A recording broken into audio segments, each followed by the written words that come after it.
grateful. Those Tackle Tuesday little excerpts that we get are amazing. I want to thank you so much. Kate did last time and it was just a hoot. I mean, it just, once you guys finish, it carries on in here for like 20 minutes. Oh yeah, we just chum the water. Juicy little tidbits. Oh, it's so wonderful. It's good, it's good to learn. Yeah. Thank you. So take it away. I think I apologize right now. Lack of communication that we don't have lunch. So those of you that want to go get something, please, I don't know. Is everybody okay? You'll live through it. It's an hour. Oh, kitty corner that is this shawarma place, so I don't back. Oh, all right. Okay. No problem. All right. So, look, today I was going to talk about a few topics. Oops, is this one over?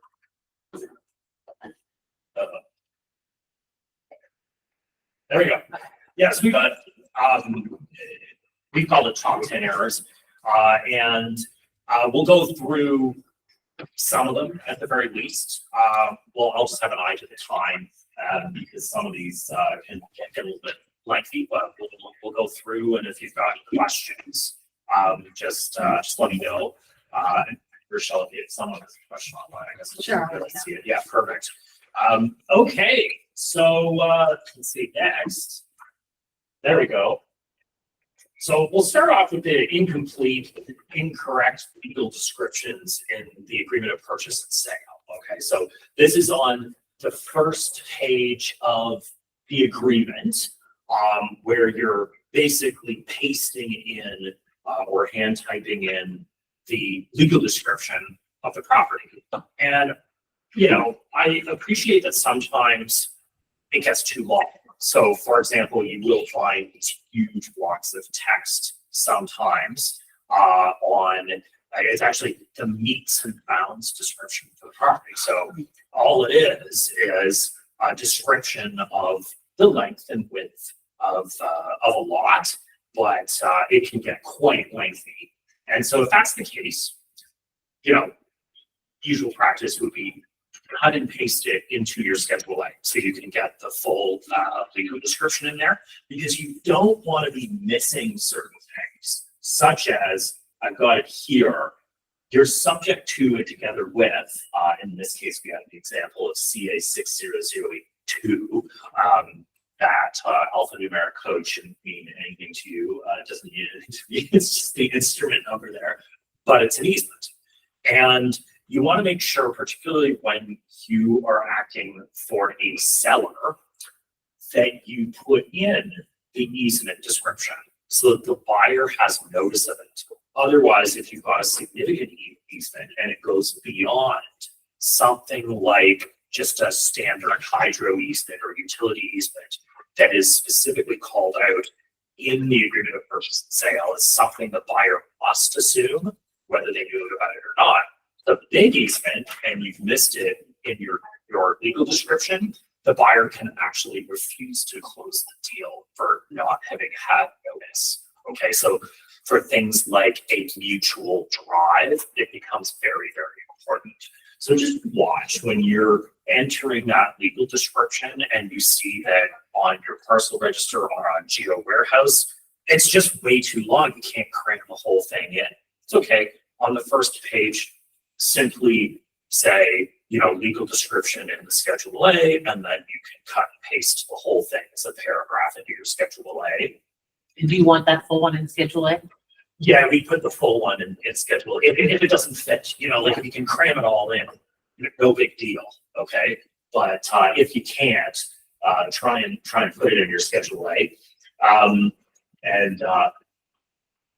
Let's see, just again, you want to watch. The critical thing is this S/T and T/W. That's telling you you've got an easement. It is subject to and together with is what that means, okay? A mutual drive is going to have the S/T and the T/W, okay? Something like one neighbor's right to use a piece of the property you're dealing with, that's only going to look like an S/T, so subject to only. If the property you're looking at has a right to use somebody else's property, say to traverse a laneway at the back, we see a lot of those down here. That's just going to look like a T/W, or a CD subject to, okay? And then another thing that I would point out is subject to, or S/T, execution, all right? So this is going to be something like a writ of execution.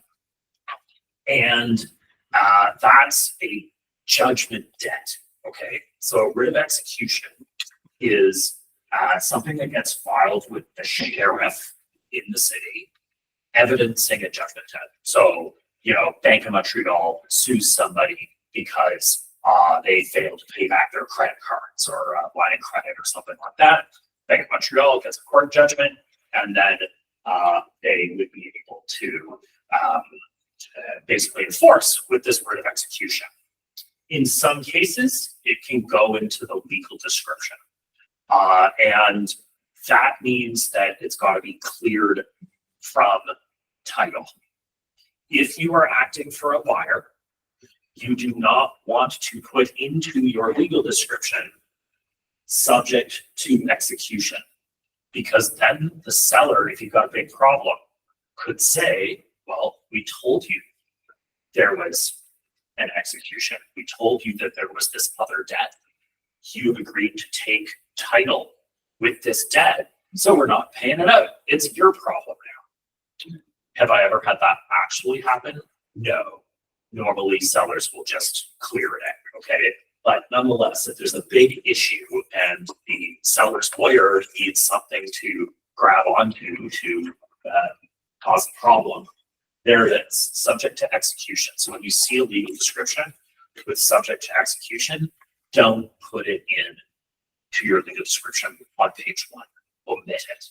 But if you're representing the seller, You try, okay? But practically speaking, understand that it must be paid off. it's a lien. Is it a lien? It's effectively.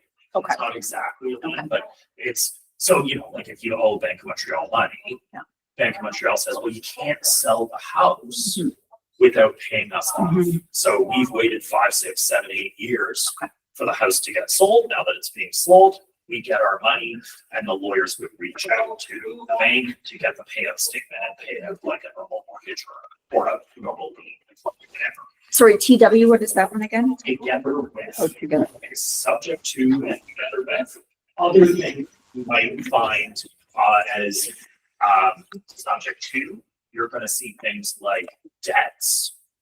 Okay, subject to debts, often referencing an estate, debts of the deceased. Okay, and that's because lawyers forgot to check a little box when they registered a transfer saying that the debts of the deceased were paid off in full.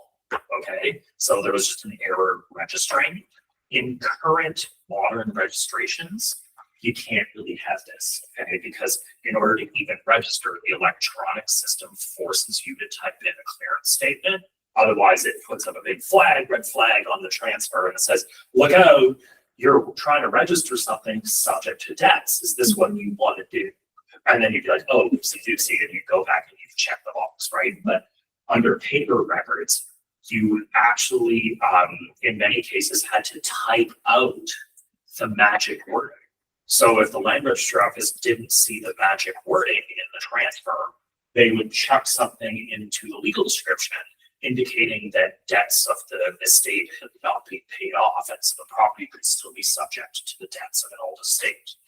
Same thing with subject to spousal rights. Okay, so if nobody put in a statement saying what the spousal status of the seller was, just because under the old paper system, lawyers just literally forgot to type in the words, the land registry office updated title and indicated that it's now subject to debts or subject to spousal rights. And so there's various things that you got to do to clear it, but be careful when you're acting for a buyer. You don't want to have those things in there. And if you're acting for a seller, flag it. It's going to be a problem, because even though you might be able to make an argument as a seller that the buyer has to take it over, no buyer's lawyer is ever going to close the deal. They're going to take you to court and try to weasel out a solution. So it's just going to be a disaster for everybody. The vast majority of the time, these things are pretty straightforward to clear. Though sometimes with estates, old estates, we've seen them from the 60s, 70s, everybody's dead. Obviously the person on the house is dead because it was an estate that sold, but the estate trustees are dead, and often the estate trustee for the estate trustee is dead. So I had this last summer. It was a family cottage that had been in the same family for over 100 years, and somebody way back in like the 30s hadn't put in the right box, and nobody knew what the right answers were because nobody was left alive.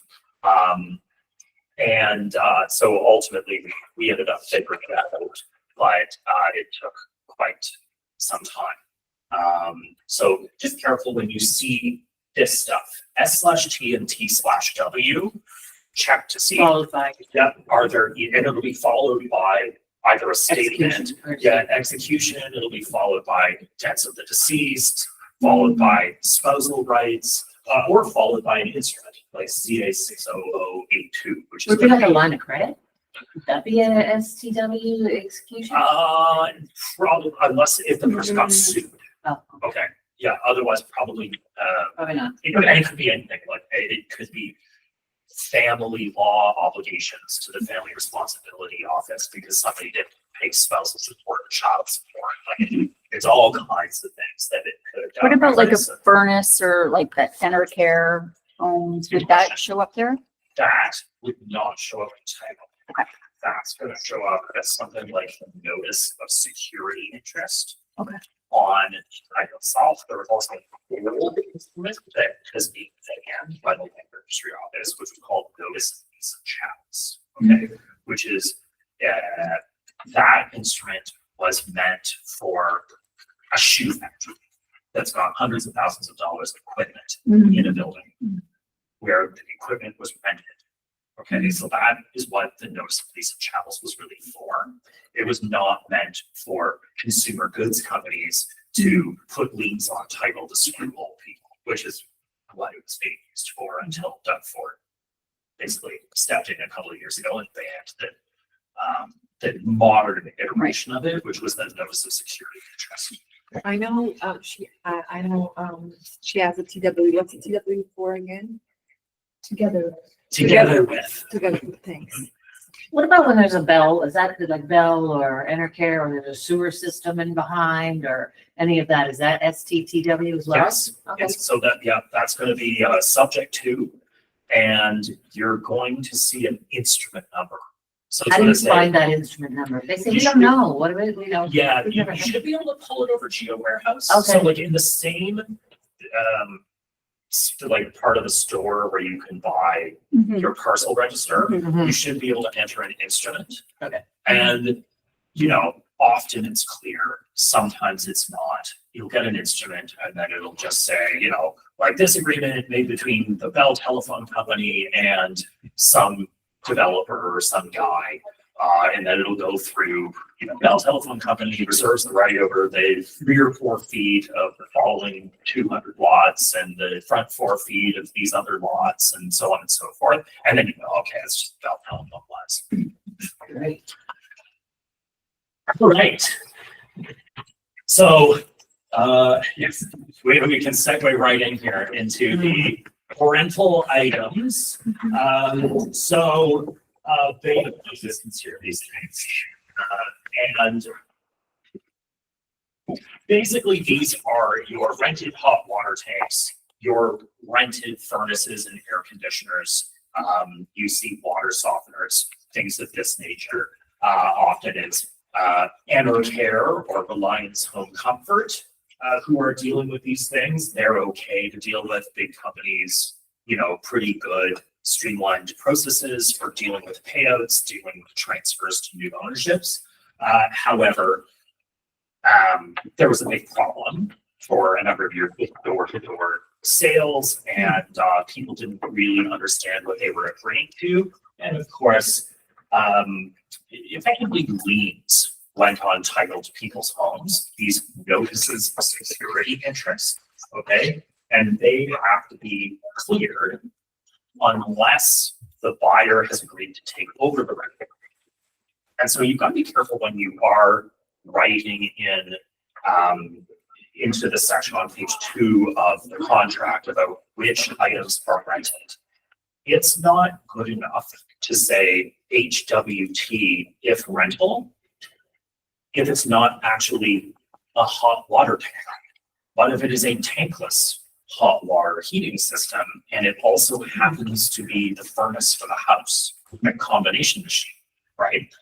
You might have a monthly rental of $150 to $200 a month.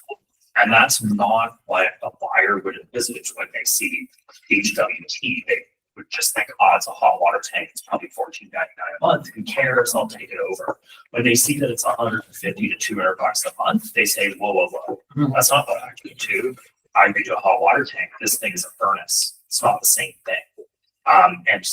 And what ends up happening is seller has to buy it out because the buyer didn't agree to take it over.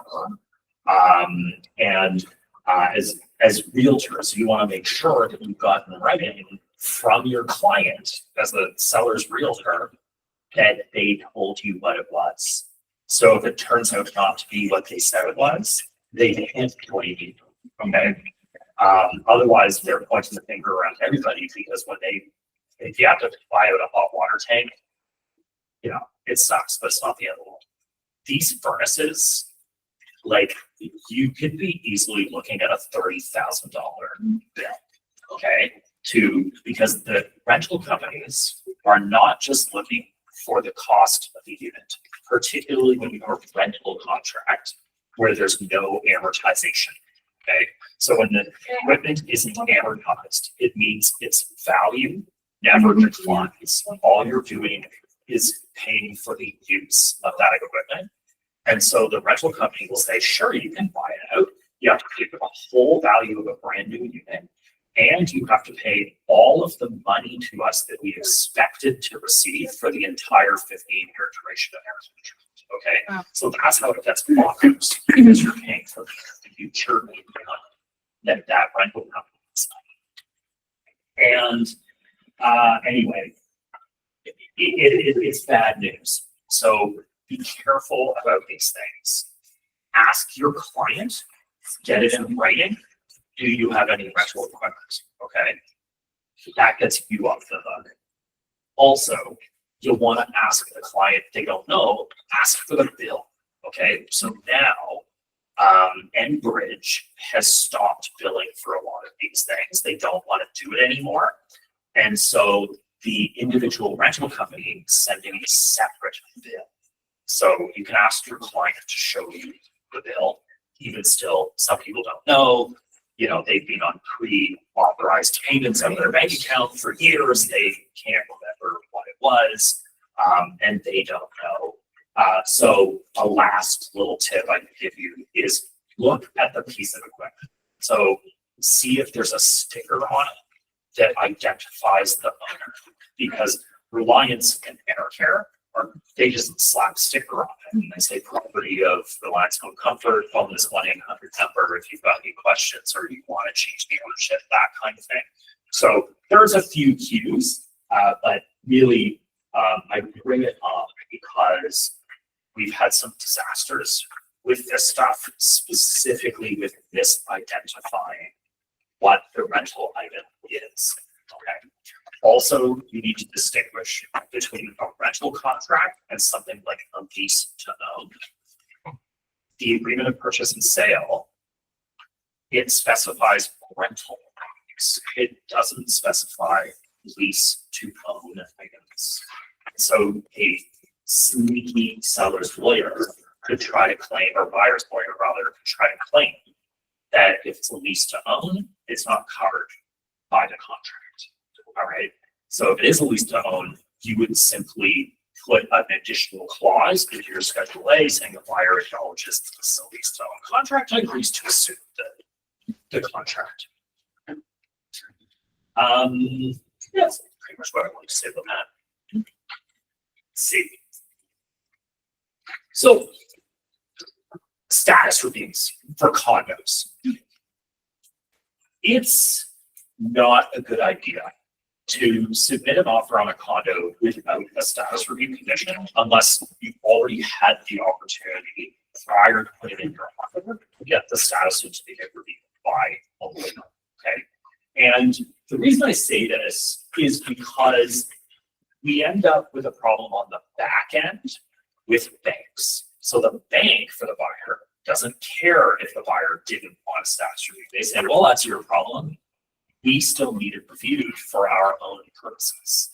And then the lawyers end up having to review these status certificates afterwards when the deal is firm and binding. And then the bank will say, oh, are there any lawsuits? And even if it's like a $40,000 claim, for some nonsense slip and fall, or somebody kicked somebody else's dog in the lobby or whatever, the bank may say, well, I'm not funding the deal. Okay. And are you going to have the problem with Bank Montreal or Scotiabank? No, you're not, most likely. Okay. Would Home Trust or an Equitable Bank or Meridian Credit Union or one of these guys want to actually look at the status certificate, and then somebody at the lender who has absolutely no idea what they're looking at or how to make a reasonable judgment call on what it is that they think is a risk? Like they just look at it, they see some silly wording that's very general in the status certificate, and you end up with a dead mortgage. Or a delay in funding that puts the buyer at risk, puts them in default potentially. So we want to know these things up front if we can, so that the mortgage broker, as part of the application process for the mortgage, can inform the lender, hey, look, there's an $8 million lawsuit with the builder for construction deficiencies. If you take a look at our client, this buyer's a really great buyer. They only need 50% for a mortgage. So what's your risk paying? Even if the guy has to, pay $20,000 in a special assessment, you've got a 50% loan to value mortgage. Take the mortgage. And the mortgage broker is likely going to be able to find a lender, no problem. But if your client is one of these people that's 90% loan to value, they're paying for additional mortgage insurance. Those lenders might just say, no, we don't want to take on the risk with an $8 million lawsuit with the builder. No way. You'd rather find that out during the financing condition right up front. You don't want to find that out 2 days before closing when there's no time left to get a different lender. So status reviews are very, very important. And it takes the risk off of you, right? So if you have encouraged your client to go in without a status review, and then something happens that delays closing and costs the client a ton of money, they're going to be pointing fingers. And so it's handy to have it, or at the very least, show that you suggested to the client that they do it, and it was the client's instructions directly to you saying, no, don't put in a status review, let's just wing it and see what happens. Thankfully, right now, the market is such that, it's pretty easy to get any condition you want into your condominium deal, and use the opportunity. You can give us time, and I would say that law firms are going to need 2 days to 3 days to review a status certificate. The reason is not because it takes a terribly long time to take a look at the status. It's that the status certificates are badly worded, and there's generalizations that property managers stick in, okay, with poor descriptions of problems. So they might say, condominium corporation has taken out a loan for $1 million. And you're like, oh, for what? What did you spend the money on? Did you spend the money? Is it just a line of credit? And you can spend the money and you're going to do it in the future. What's going on? How long do you have to pay it off, right? And the only way we can find it out as lawyers is to phone the property manager. And if you've ever phoned the property manager, you will know they have no money to answer the phone. They also don't Not like question. to answer emails. They also don't like questions. Like that's another thing. And when you get them on the phone, half the time they don't know what dinner is. Like it's like, oh, I just showed up here this morning and I don't know what a condominium is. So it does take some time. So we want 2-3 days should be enough to be able to look at the status of it and phone the property manager if we need to get additional information. But I mean, I've had, just this year, I had sold it in January with a current, got the status certificate January, sold it in February, and it didn't close until April. So when it was closing, they said I had to order stale another data. sale. So what is, because I got 60, I got 90, I got answers from 3 Oh, different because people. depends on the title insurer. Okay, but I can tell you in general, 60 days. So even the title insurers that were previously allowing up to 90 days, if you got a verbal from the property manager that everything was still hunky-dory, they're now clawing that back, so they're potentially restricting their coverage on things. So they just realistically, rule of thumb, not more than 60 days old for the status at closing. And it only costs $100 to order a new one. But Oh, no, they're a fortune now. if it's Yeah. rush, so if Expedited, you it's leave it for the 10 days, there's a statutory that says they're only allowed to charge you $100 plus HST. But they're also allowed by statute 10 days to give it to you.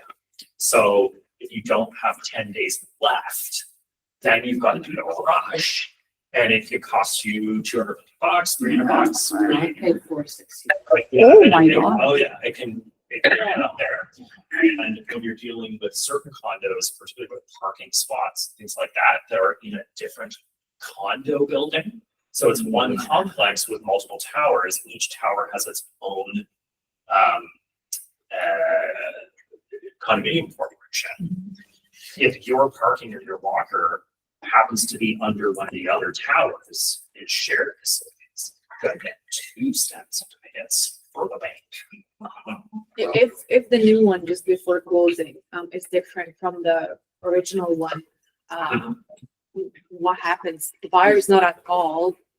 But The then, buyer, so it depends on what clauses you've got in your schedule of A. Okay, so in the pre-printed form, there's a rep and warranty that there's no lawsuits, that kind of thing. Okay, I can tell you that if I was acting for a seller and a buyer came to me and said, "Oh my goodness, there's a lawsuit," I would be arguing that, well, there was no lawsuit. You went and signed the deal. Now there is. That's your problem. Sorry. And then the buyer's going to say, no. We didn't agree to buy this property with a huge lawsuit. This materially changes the deal. And then you got a problem.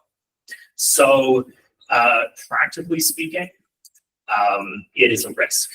And the only thing you can do for a buyer to mitigate that risk is to add additional clauses into the schedule of at the beginning, that's basically say the seller represents and warrants, up to the time of closing, that there won't be special assessments announced, there won't be any lawsuits, there won't be any of these things. So then you can say as a buyer, well, seller, you were the one that took the risk that something would change, something has now changed, and then you have what you need to try to bargain with the seller to, if it's going to be a $10,000 special assessment, you bargain with the seller and say, hey, look, drop 10 grand off the price or take 8 grand off the price, whatever. Like just do something here so that we can get the deal done. But the clause makes it clear whose risk it is. Okay.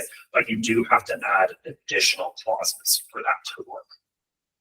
is it common for lenders to ask for these status certificates at closing? Yes. So, Okay, okay. because and I so, never heard about it. Yeah, big banks, like 90% of people are closing with the big banks. The big banks say to the lawyers, we don't care. Unless there's an actual risk to us, we don't want to know. You figure it out. And the title insurer covers the bank for virtually everything. So as a lawyer, we can say, well, you got a title insurance policy bank. Like, who cares? And is the Bank of Montreal going to lose money on $1 million condo with an $800,000 mortgage and 200 grand in equity when, you know, the person can afford $5,000 a month in mortgage payments and there's a $5,000 special assessment? No, the bank's not going to take a hit on that one, right? So we can say to the bank, don't worry about it. But when you're dealing with the little banks, the equitable banks, the, you know, the MCAPs, the home trusts, they will often ask, as I was saying before, to review themselves. So I can't even filter the information for just the important stuff or telling them how we're going to fix the problems. If they ask to review the status themselves, and they don't know, it's not reviewed by a lawyer at the bank, it's reviewed by some guy. And they just have a clipboard in front of them with, you know, status good, status bad, and then you put in a check mark. And then if it's in the bad column, then that's bad for funding. That's all they know.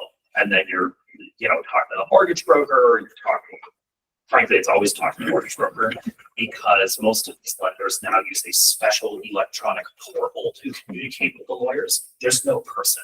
I can't phone like a human being and make rational choices. I just have to send these little communications via an electronic portal and hope someone with a brain looks at them. And I can tell you that nobody would accept that. It just goes into oblivion a lot of the time. So the mortgage broker is your best friend in those kinds of situations. They can call up their contact with the lender and work something out in the background. But anyway, it's a fraught situation. Everyone gets very, very stressed out, and often the closing might have to be extended for a few days. But I would see it more often than you guys would, just because of volume and the fact that we would then get you know, those 10% deals with the sorts of lenders that do care. Most of the time, of course, the big lender, and the big lender only cares when it's a really, really bad situation. And it's unlikely during a 3-month period between signing and closing, you're going to get a really, really bad problem.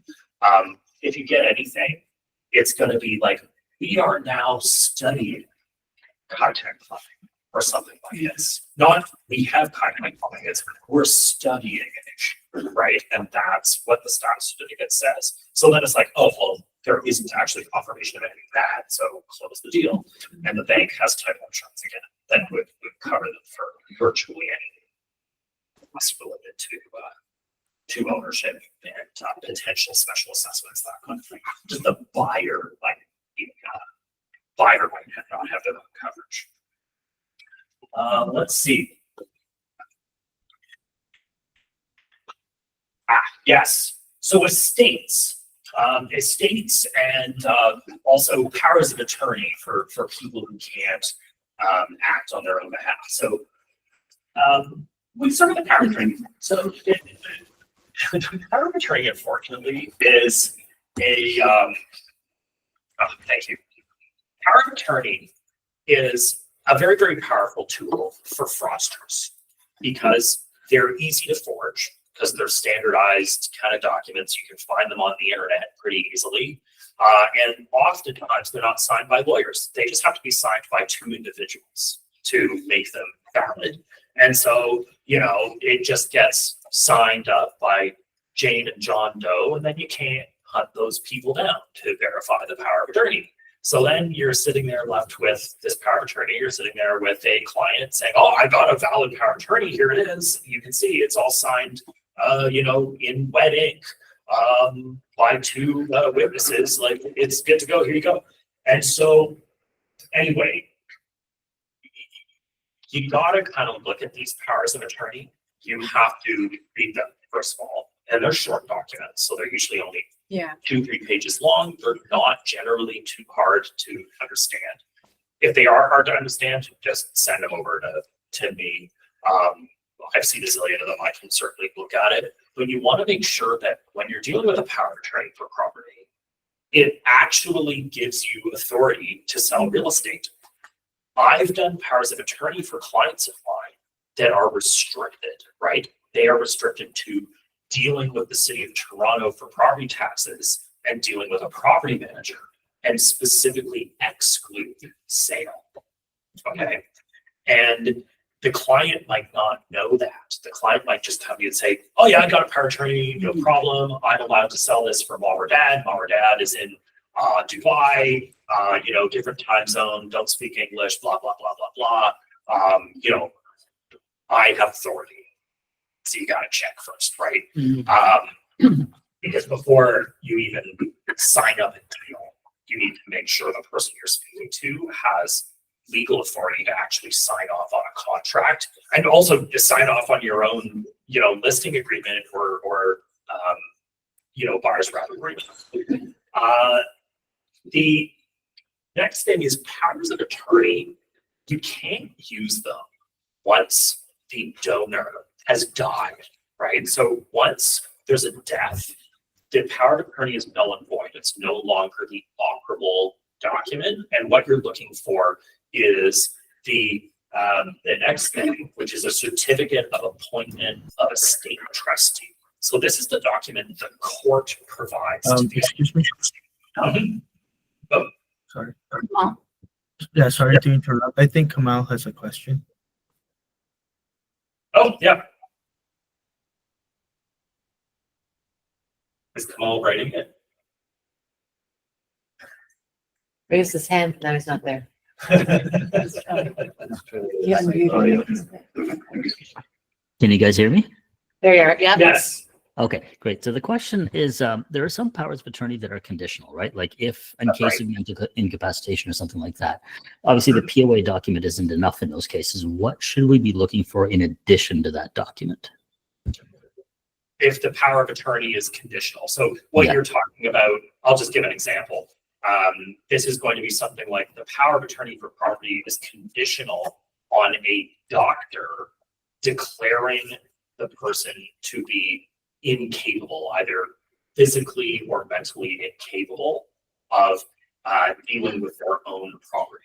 Okay, so I'm dealing with one right now, and the attorney, in order to activate her attorney, had her father, who is in a long-term care facility, assessed by a professional capacity assessor who was specifically brought in and paid to do an assessment. And the assessor determined that due to the father's diagnosis with Alzheimer's and dementia, that basically he had no capacity to deal with his own assets. He didn't know what he owned. He didn't know what it meant to sell a property. He was not able to, for example, foresee certain types of outcomes. And we're talking the most basic outcomes, right? Like you sign an agreement of purchase and sale. He didn't understand that that meant the house would be sold and he would no longer own it. Okay. So, Kamal, what you're talking about would be some other official document that activates that power of attorney. So you look at the power of attorney, you check to see whether it does have conditions, and then it's just a checklist. You check to see whether those conditions have been fulfilled. So if it is a capacity assessment, you want to see a letter. So capacity assessors issue these formal letters where they go through their conversation with the individual. They give all of their reasons and examples for why that person does not have capacity, and then they would sign off on the end, and they're licensed, these people. Okay. Furthermore, you could have doctor to it. So you're just checking to make sure it looks reasonable. And if there is any doubt, phone the assessor, right? So you can phone up the assessor independently of the client to confirm that they did indeed meet the person, and their opinion was indeed that the individual had no ability to deal with their own assets. So then you'd be like, okay, so the condition to activating that power of attorney is legit, and it came from a legit source, doctor or capacity assessor, and then away you go. There could be other things as well, but that's sort of the main one that you see is people want to be declared incapable before their powers of attorney become effective, and they want to deal with their own affairs up to that moment in time. Just have a question. For the real estate agent, when your client sends you a POA, what are some of the things, I think, again, Felicia, but like where for the real estate agent to be like, to see that, okay, you know, I can sign a exclusive with them, or, you know, an agreement with them. Well, what do we need to sort of be looking for? The wording or whatever? Does it just need to be general? Like they can, you know what I mean? Like hire any agent, or I don't know. Like You're not likely to see wording specific to hiring a realtor. okay, What you're going to see is in a general power of attorney for property, you're going to see wording like, may do anything I could do by my own power. Okay. so that includes anything, meaning Literally anything. And then they will Okay. accept things like write a will. Got it. Okay. So, but that's what you want to see. And most powers of attorney will have different headings, Yeah. and you will see if there's exceptions. Okay. And under the exceptions, it'll say something like the following are exceptions to this power of attorney. And then oftentimes it'll just say none, so that it's very, very clear that the power of attorney is meant to cover all property of the individual. Other times it may say, with the exception of selling a property. And so you just want to check for that wording as well. And then, of course, as Kamal was saying, you want to look for conditions, preconditions to activation of the power of attorney. Otherwise, the power of attorney will always say it when it becomes active. Okay, so if there's no precondition to activation, it'll say something like effective as of the date herein. And then you'll see the date on the power of attorney that it was signed, and you know that from that moment on it can be used. Otherwise, it'll have probably a heading in it that says conditions. And then you go through that. Usually it's pretty straightforward. Like they usually don't want it to be so wild that you'd never actually be able to use the power of attorney. Then what was the point in paying the lawyer to clear in the first place? So usually it's a doctor or capacity assessor's opinion that the person is capable. It may be multiples. Okay, so it may be an opinion of 2 doctors or something along those lines. It may be very specific. It may be the opinion of a specific doctor by name, because that doctor may have been, for example, the long-term family physician for 20 years, and the client trusts that specific individual. Okay. And if you have 2 people, like it's the children, so it's like you have, you know, a couple of kids, well, not couple, you know what I mean? Like 2 kids, they both are on the POA. So they both have to be signing the agreement, not just one of them. So Jointly or separate? correct. So you look at whether the power of attorney specified either, you know, some powers of attorney will say, here's my attorney. If this person is unwilling or incapable of acting, you know, people give powers of attorney to their spouses. If they're already 85 years old or 90 years old, is the spouse still alive? Can they even be the power of attorney anymore? The answer may be no. And then the second person may be the alternate. Okay, so then what you're looking for is, say, a death certificate for the first person named in the power of attorney, or you're looking for some sort of written formal confirmation that that person is incapable of acting as the power of attorney. So again, you're looking for doctor's notes saying this person can't even deal with their own issues anymore. They have dementia or Alzheimer's, or something like you know, just confirmation that the person maybe has some sort of severe health problem, or otherwise it may be impractical, right? Like the person may live overseas and you need someone physically present in Toronto to help with getting a house ready for sale or what have you, right? So yeah, you just take it on a case by case basis, but that's what we see. Also, when you're looking at 2 people on there, it may say that they have to act jointly, just jointly. Sorry to interrupt. I think Tanya has a question. Oh, yes. No, I mean, go ahead. I can, sorry to interrupt you, Mike. Did you, No you problem. can go ahead and I can ask my question after, or would you Sure. like me to? No. Thank you. Yeah, I'll just finish this one quickly. Yeah, finish this and I'll jump. So jointly means you need both people's name, both Oh, I attorneys, see, okay? yeah. Jointly and severally means you can get them both to sign off or only one. Okay, so they can act independently of one another or together, whichever. So you just have to, again, speak to them, you have to look at the document, see what it is, so that you So if it's jointly, then it has to be both of them. both, correct, unless one of them is incapable. Yeah, and then you'll find out about that, I'm sure. So jointly and what? Jointly. And severally. Severally. Severally means able to be severed. How much is it just to do up a power of attorney for a sale of a property? $250.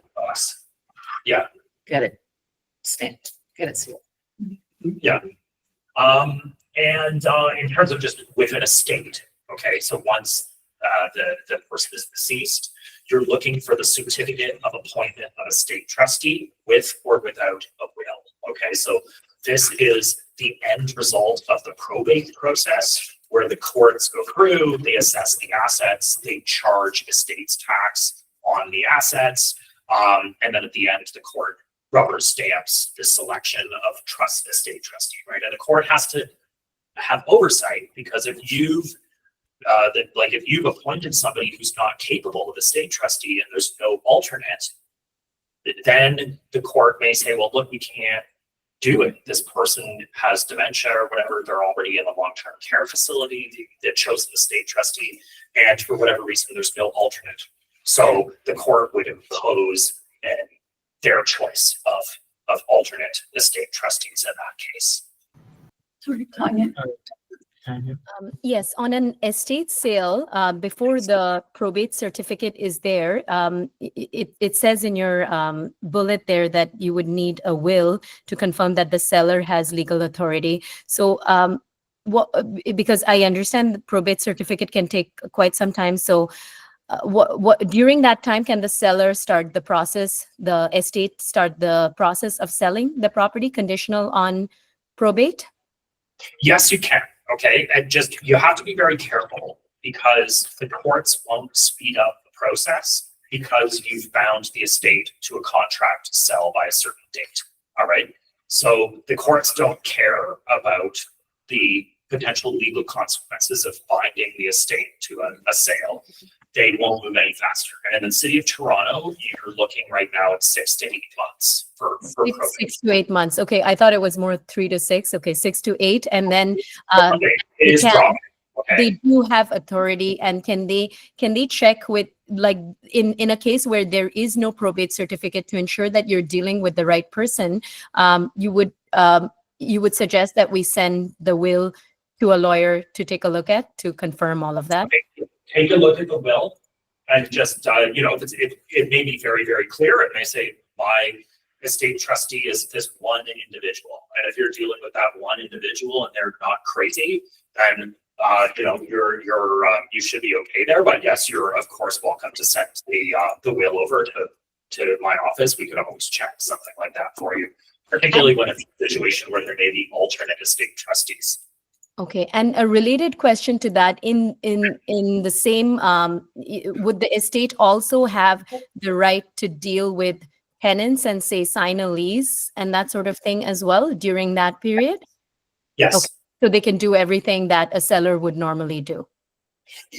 That's right. But technically you need, like, in order to register a transfer of real estate, the land registry office is the one that steps in and says, we will not transfer ownership of the land until you have a certificate of appointment of state trustee. But other contracts are less severe because they don't have a separate body that has made up its own rules. Like a lease, right? So you could Yeah. enter into a lease. Mhm. Okay, thank you. Yeah. So could you just bypass the will and just go straight to receiving the certificate of appointment? So the court won't give you the certificate of appointment until, or are you just talking about if the client has both the will and the certificate of appointment? Yeah, I mean. Oh, yeah, they've already got Yeah. the certificate of appointment. You don't really need the will. Yeah, The court has that's- already given its exactly. official stamp of approval for a specific individual. But at the end of the day, you do need the certificate. Yeah, you need the certificate, okay? You'd want the death certificate as well, okay? And as lawyers, we would want to see the will if there was anything specified about how the proceeds of the house were to be distributed, right? Yeah. All right. Let's go on here. Let's see. Yeah, okay, so this is a good one, okay? It's sort of like little administrative errors, but they can cost you big time, okay? So there's a duty to verify things, right? You never ever want to take historic listings for properties and just copy them because you're relying on that other agent having done their job properly. And there's just so many errors with these kinds of things. It can be a big deal, particularly when you're dealing with square footage for condominiums. Overestimating, because it's always over. It's never less, right? Never, for some reason. It's always more, right? And so, if you have overestimated the square footage, then potentially you could be liable for a misrepresentation for the value of that additional square footage. And the buyer is going to be the one determining how much value those extra square feet had. So they're always unreasonable about that too. So, you want to verify, and what you're doing is you are referencing where you got the information. Okay. So you have a duty to verify, but also just saying if it's 1,000 square feet, it's as per MPAC or as per builder plan, something along these lines, so that people can see, oh, okay, you didn't just make up the number, you got it from a specific source that is reasonably reliable. Otherwise, you could, of course, have somebody come in and measure, and then you could just say as per measurements from. So yeah, that was my question. Can you get, so let's say if you can't find anything, most of the time there is, but like when you get your pictures and stuff, they give you dimensions and like a full layout. And then at the bottom of it, total square footage is whatever. Can you use that and just say like, it's from Metaport or whatever? Yeah. Okay. Yeah. You can rely on that. You just want to reference that's what you did. Right. Okay. So that people know it wasn't you personally making it up. It's you've relied on something else that is, use your judgment, but it has to be reasonably authoritative. Can you ever say owner? Probably can, but you can get in trouble for that. Yeah, I mean, you could, but then if you didn't verify what the owner told you, then you've got a RICO problem. Right. Whereas if you're looking at something like a builder plan, that's pretty reasonable to rely on. So that's why you want to look for these other sources. And if there's no source at all, use your judgment. But generally speaking, what you would do is you would have someone come in and measure, and then you would rely on the report. My owner had the same number as there was in Geo, but then the photographer, got me a pretty smaller number than what's on Geo, and the owner had sent to me, which I have it on text by owner sent to me. Right. So there is a source of, where I got the information from. And I didn't want to put what the photographer gave me because it was significantly less. And I know. And then this is the problem, right? Is there's this tug of war for condos between what the real number probably is and the hopeful number that may have come from the builder, right? Because builders, to give you an extreme example, I had a situation where a client bought I think it was an 800 square foot unit in an old church. The contract with the builder said that they measured square footage to the exterior of the exterior walls. The church wall was over 1 meter thick. So 200 square feet of this 800 square foot unit were contained inside the foundation wall of the church. It was actually only a 600 square foot unit inside. Anyway, that was a disaster. So just, you have to be careful with those things too. If it's as per builder, keep in mind that it may be based on some sort of crazy definition of square footage. The old fashioned way, they used to measure down the house and across and then it was a 2-story times 2. Now we have Matterport, iGuide, everybody going in and they're measuring the interior walls, which is the truest. You know Yeah. what? The foundation wall could be a foot all the way Yeah. around, so you're losing 1 foot, 2 foot, 3 foot, 4 foot. It's a living space after Yeah. all the interior. Yeah, Yeah. yeah, especially with old houses where the walls are like really quite thick. For taxes, this is another biggie. Get a copy of the tax bill, right? And in the city of Toronto, you can easily look up the client's tax account right online. Okay, you just need a copy of the tax bill with the roll number, the client's last name with the city of Toronto, which will be right there, the postal code, and the customer number, which is printed on every city of Toronto tax bill. So you can just go in online and you can see what the assessment is. And if you're in the first half of the year and you don't know what full assessment is for 2025 yet, for example, you would take, I would probably take last year's full annual amount, and then you would just say as of 2024 assessment, something like that. Okay, but be careful about this because I've seen all the time the taxes noted as the interim tax bill, which is only half your annual taxes. And that's bad because it's really the listing agent's responsibility to verify that information. And if it is being misrepresented, and the misrepresentation did not come directly from the sellers themselves, then the agents end up paying. So we've had this numerous times, and often it's a combination of the listing agent and the seller who compensate the buyer. Obviously it tends not to be little condos with $2,500 tax assessments. This tends to be with a beaches house that was sold for $4 million, and the property tax bill could easily be $25,000 or $30,000 a year. And if it's misrepresented as half that, it's a big deal. Okay. Can you just add what you added last one of our Tackle Tuesdays regarding the MLS? So, and the Buyer MLS to verify, buyer agent. Yeah. buyer Please agent add that. verify, you can chuck that in, okay, but it's not necessarily gonna save your buns as the listing agent, right?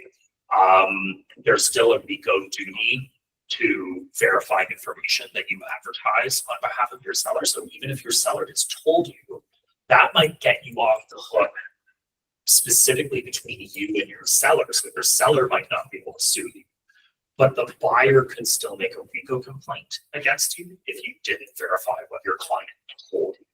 And you just want to take reasonable steps, right? Like you don't have to go to the end of the universe to verify information. But you want to try to get the tax bills at City of Toronto, again, because you can look it up online. If the client in their move has lost the most recent tax bill, which we find happens all the time, literally any tax bill that they can find ever will be sufficient to sign in online. I mean, within reason. Yeah. So we could sign in and figure it out, right? And, it's worth doing the little check. It literally takes 3 minutes, and you'll make sure you've got the correct taxes. Also, the vacant home tax map. Okay, so you want to check right in the online tax account. It'll also say down towards the bottom, vacant home tax. You can click on that, and it'll get dropped down, and then it'll say what the current year's filing was. So it'll say whether it was subject to tax or exempt. And then over on the right-hand side, there's all the different years of vacant home tax. You can click on each one and see what was what. Okay, so good idea to look at that too. I find you don't find too many people anymore who are missing it. Okay, but I did still run into somebody the other day. No idea. And they had was a wealthy person. And they were just like, oh, I thought my property tax bill was a little high.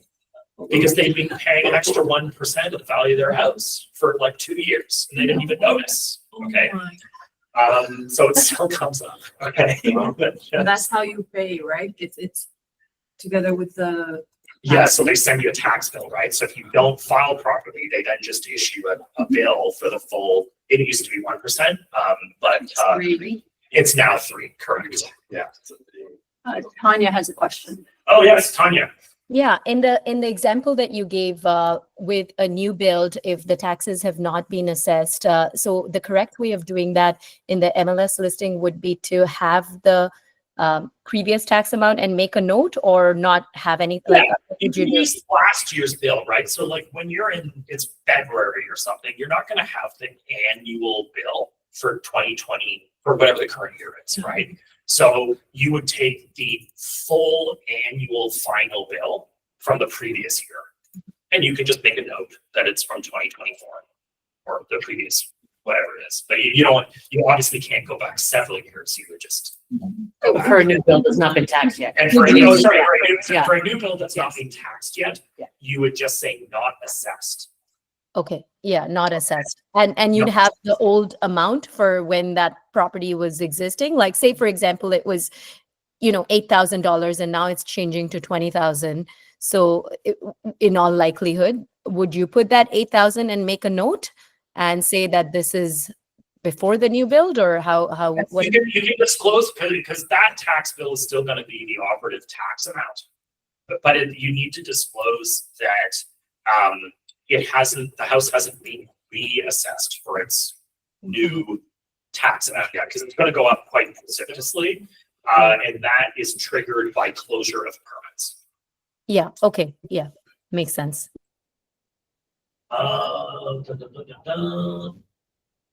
Yeah, condo fees, it's another one that is quite frequently wrong.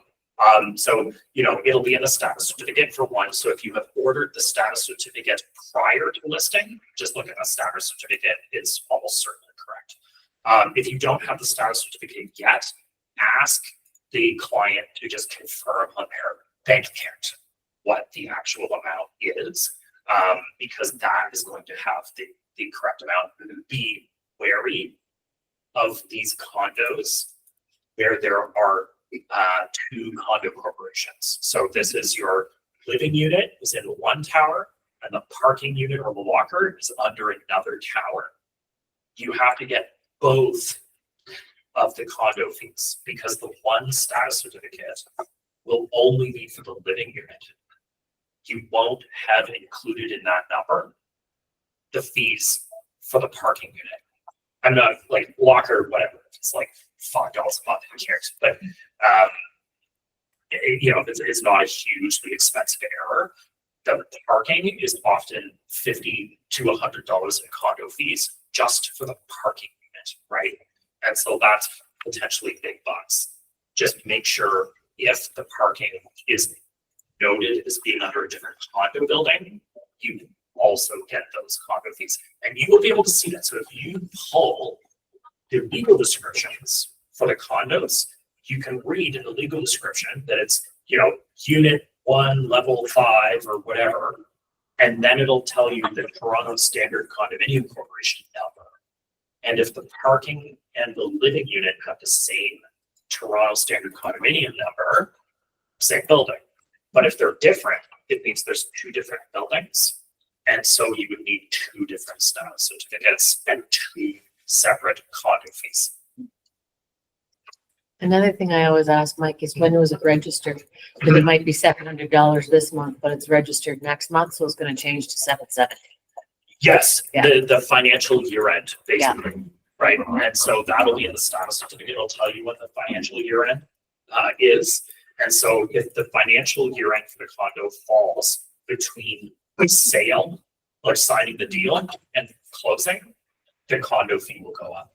The standard contract is gonna protect you against that kind of thing anyway, because the buyer will have notice of it with their status certificate review. So once they've waived review there, we can make an argument as a seller's lawyer that, of course, they must accept the increased budgetary amount. So I think let's do one more, because I did have an eye on the time here. So yeah, this is a good one here, okay? Warranties in the agreement of purchase and sale. So The classic one, the chattels and fixtures shall be in good working order. That's great.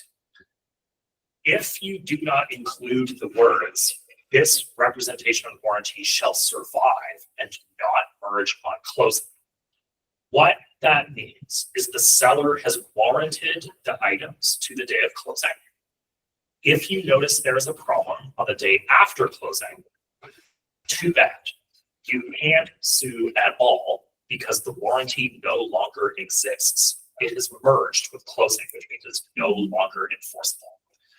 So you need to have that wording that the warranty will survive closing. You can add further wording that it shall apply only to the state of the property on the day of closing, something like this, if the seller is sweaty about it. But just be very mindful of any warranty that you are hand drafting to add their survival language. Okay. Otherwise, the effect is that it becomes impossible for a buyer to enforce that warranty following closing. Okay. So if you notice there's a broken dishwasher prior to closing and you have a good working order warranty, you got the seller, you got them. Okay. But without the survival language, you're toast following closing. So I just have a question. Yeah. You know, so for my current listing right now, the microwave, like it's not working. Okay. Or like it's built in. Yeah. And it's like $1,000 to fix. Yeah. And so she's like, I don't want to fix it and just tell them that it's broken. Yeah. So I was like, okay, that's fine.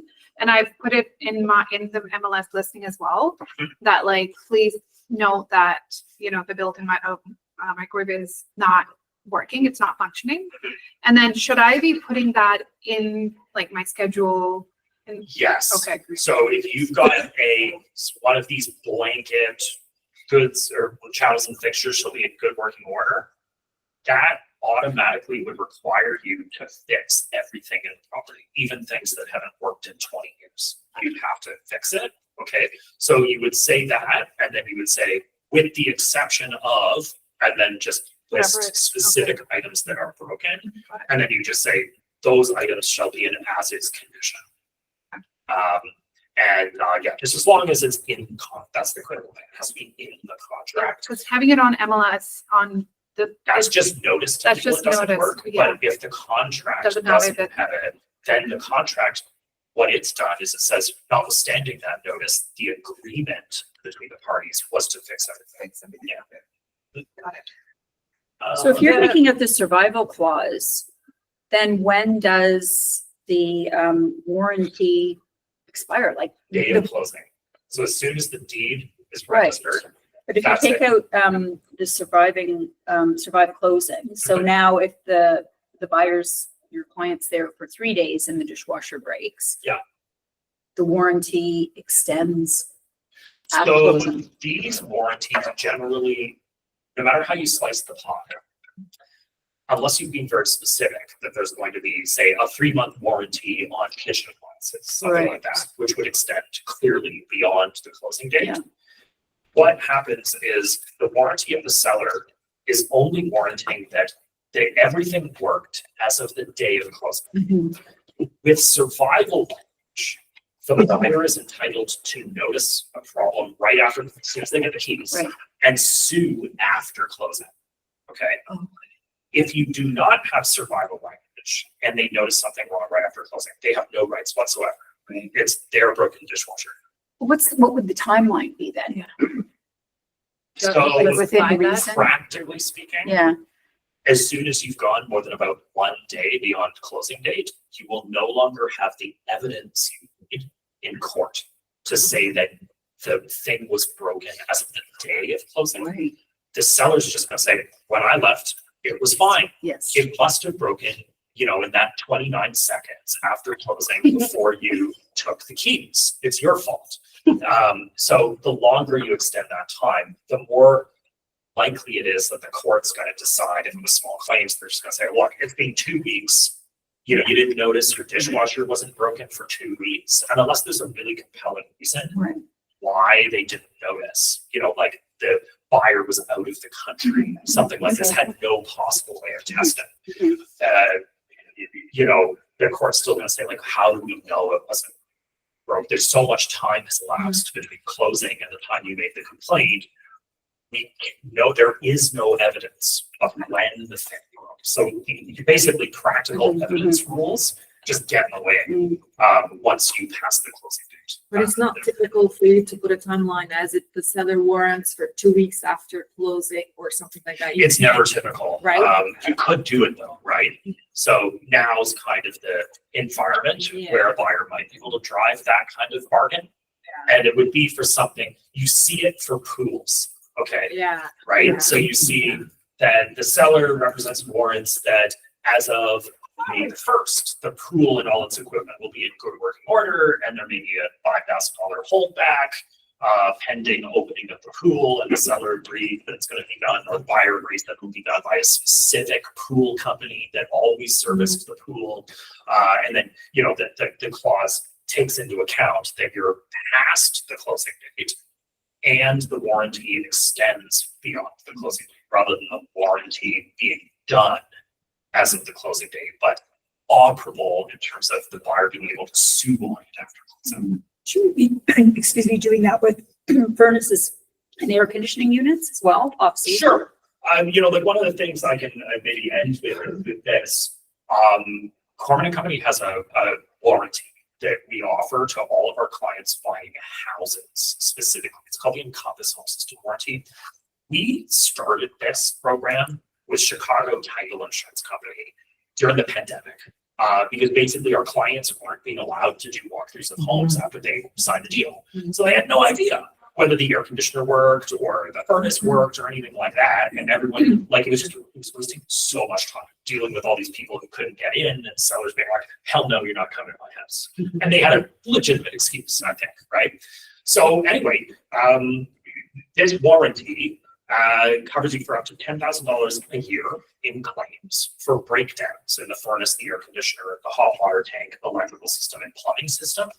And we find it pretty effective for that. Like, here we are 5 years later, we're still giving it out for free for a year. So it's just a little something else that we can do to help protect the client, because, you know, like, practically speaking, as I was saying, right? You may have a good working order clause, but if you don't notice your dishwasher's broken, or like the big one is the laundry machine, you don't move into a house and still need to do laundry. And like, it might take a few days, right? So you don't notice that things broken until later. And then if you move in the middle of summer, do you know the furnace is broken? No. You don't notice that till the fall. And the same thing with the air conditioner. Like, you might move in February and you don't notice your air conditioner is broken until June. At which point you're way too late to make a claim against the seller. So the warranty that we provide is helpful for that kind of thing. And so it's called the Encompass Home Warranty. It's actually, if you have the, I guess, can't see you can, or Rochelle, you can send out my slides, but there's a little blurb at the end about this. Yeah, that was Yeah. my next question. Are you able to send us the slides? Oh, yeah. Rochelle's gone. And Encompass Home Warranty, it's been pretty good. I have it on my own house. They also cover things like baseboard heaters, broken gas fireplaces. These are always an issue. They cover the fancy hot water systems. So even if your furnace is non-traditional, so you've got one of these like hot water heater plus furnace, like on-demand water heater plus furnace things, they'll fix those. For electrical and plumbing, it's more like the little things, right? Like, you have a leaky drain under your kitchen sink. Is it worth paying $500 for a plumber to just look at it and then tell you they can fix it? Maybe not. Maybe you want to try to do it yourself, but Encompass would fix that, okay? And with electrical, you know, if you plug a phone into charge and realize a wall socket doesn't work, are you going to pay an electrician to come and look at it?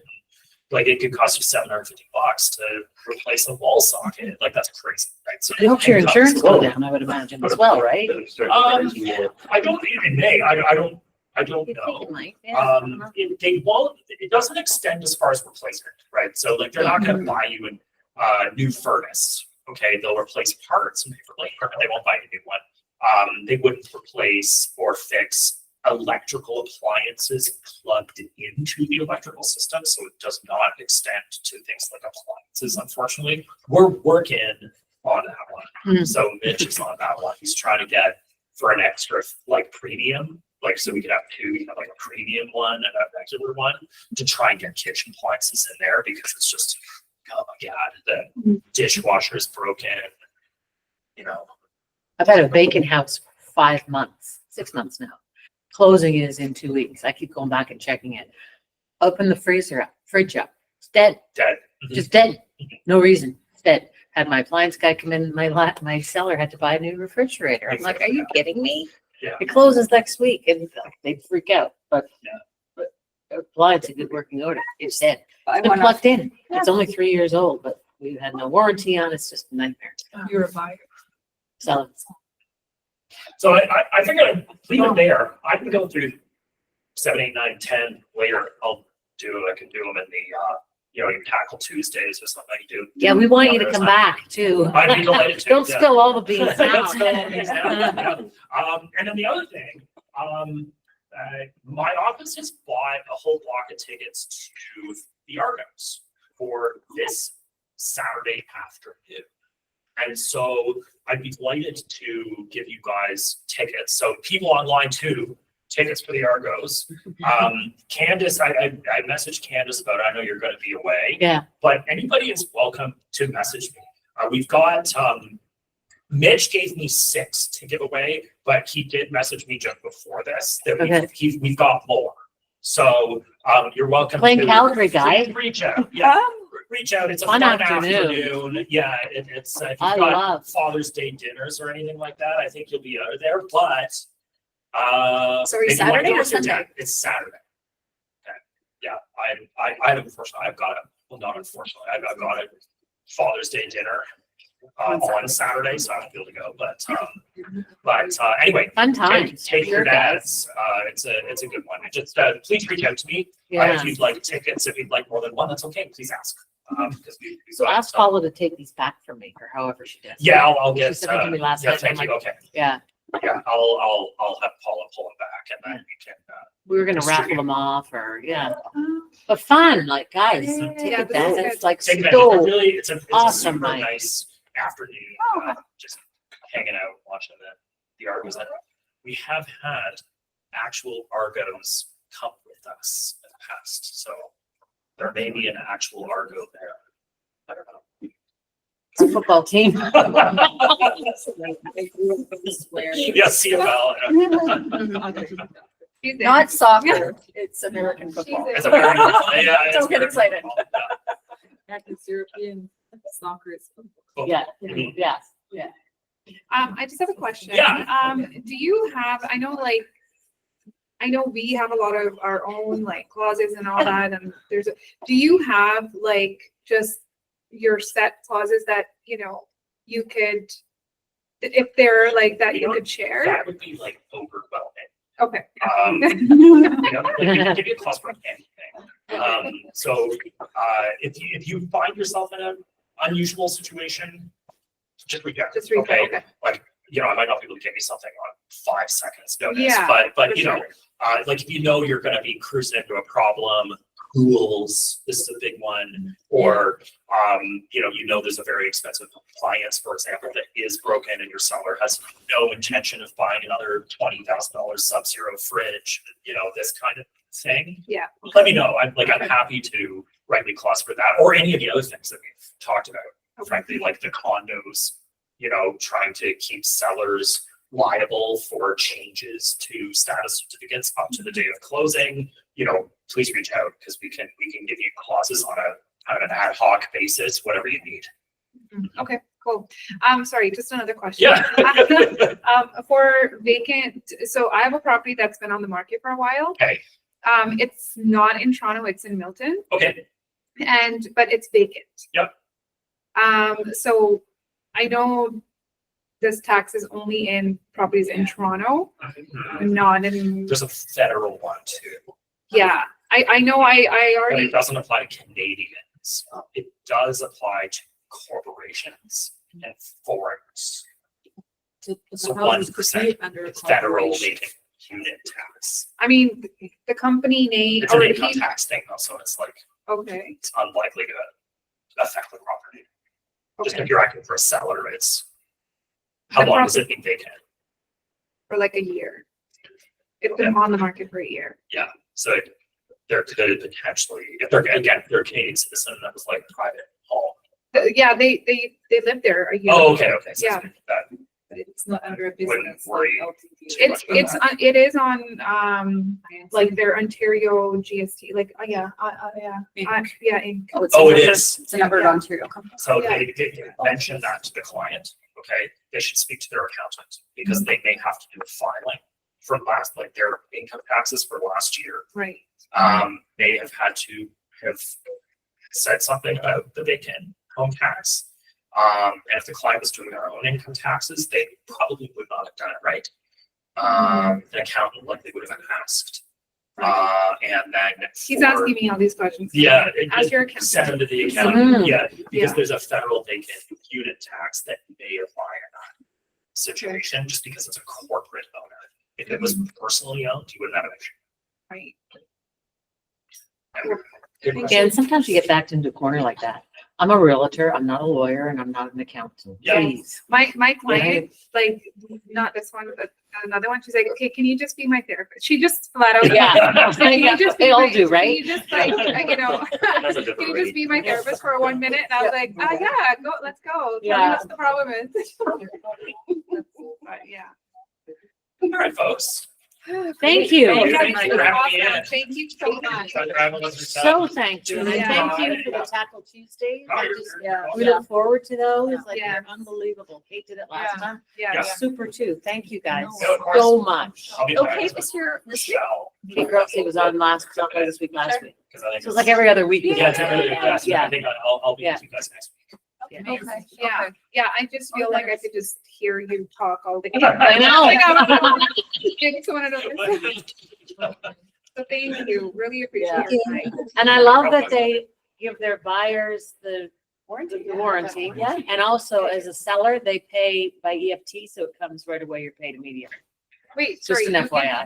can, so you're working on a file that's a buyer, you give, sorry, a warranty to a buyer? Yeah, so we give. Oh, I thought that was something that they have to buy. No, I give it for free for 1 year. Oh. After the 1 year, Yeah. like, if you don't Sorry, I cancel like it, completely misheard that. they would.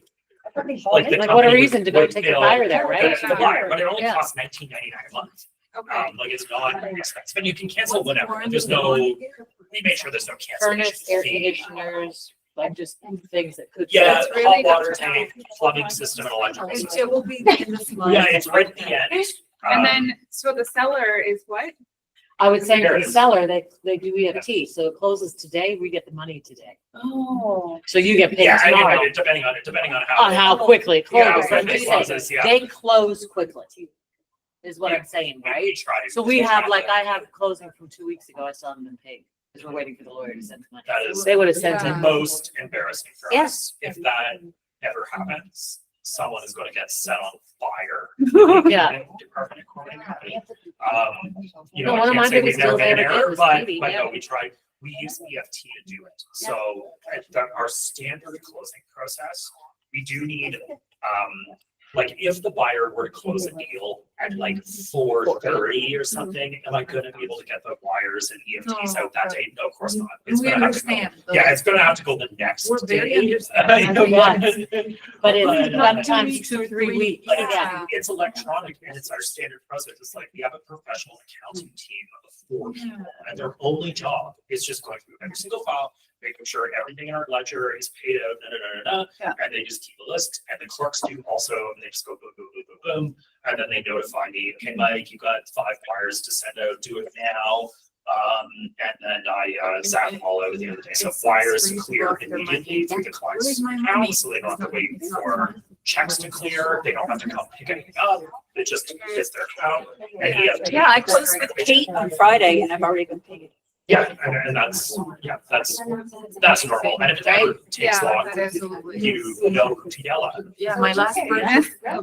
So are you and Kate, is it Kate or Katie? Kate, either, she goes by both, Both. yeah. Are Kate you Brown. guys on the, I know it's the same company, but like you guys are individual lawyers, or I can We just run a know total, her, or the do you senior know partner, I'm a senior partner. We all run our own teams. Okay, Got so it, okay.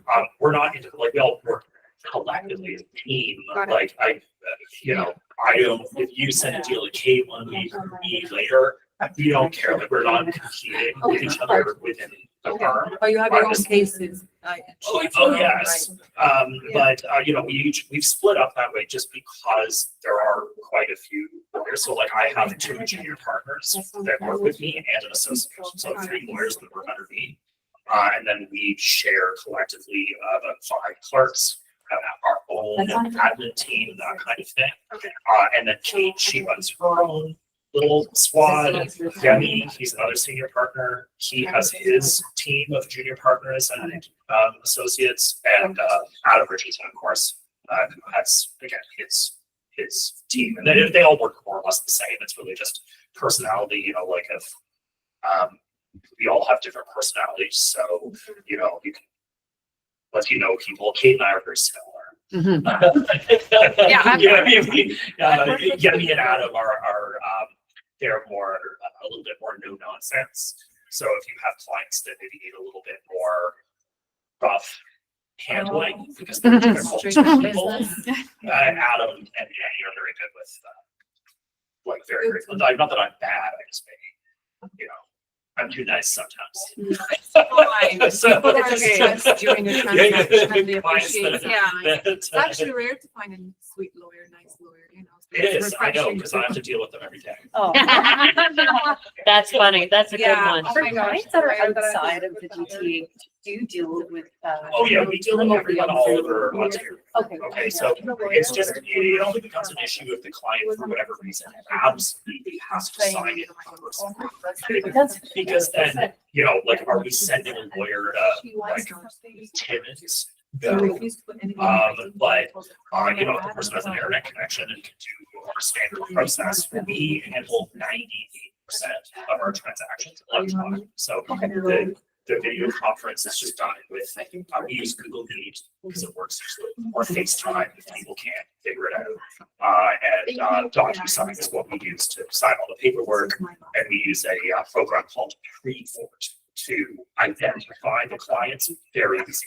Photo of your ID, selfie, boom, just chugs away. Sometimes people have trouble with it because their classic one is they take a photograph of the outside cover of their passport and then are shocked that it can't identify who they are because they literally took a picture of Canada passport. Oh my God. You'd be astonished at some of the silliness, but anyway, it works most of the time.